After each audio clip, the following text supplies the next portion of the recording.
খেলবো মানে রাইজে ধরছে যে ইলেকশন খেলুন, তার মানে পঞ্চায়েতে মেম্বারে সদস্য মেম্বারে খেলবার নিয়ে কইতাছে টিকিট কনফার্ম দিব কংগ্রেসের থেকে আমাকে 8 নম্বর 7-2 8 নম্বর খণ্ডর থেকে অনেক দেখি কী করা যায়, মানে কয়েকজনে কই যাচ্ছে কাগজটি জমা টমা দিয়ে রেডি কর ভাবছিলাম আমি লিখছি আমি খেলবো যদি রাইজের সাপোর্ট আছে তাহলে খেলুম। আমি তো নিজে তার একলা খেলা সম্ভব না ভাই, সবাই ভোট দেন না বোধ হয়, যদি ভোট দেন তাহলে তো খেলবো।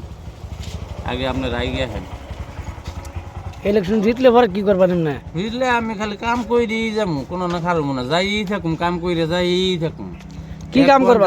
থেকে আর এক পঞ্চায়েত যাবো, দুনিয়ার কাম, খালি কামই কাম, আর অন্য কোনো কাম নাই? না গরিব মানুষের গরিব মানুষের কি করবা? আরে সব খালি কাম কম। গরিব মানুষের গরিব মানুষের পয়সা পাতি নিমু, নিয়ে আর ধনী মানুষের ঘর দিব। গরিব মানুষের পয়সা নিয়ে ধনী মানুষের ঘর দেবো, যারা বেশি টাকা ওলা মালি ঘর বাড়ি গাড়ি কিনে দিব। 2টা যার গাড়ি আছে ওর আরেকটা দিব।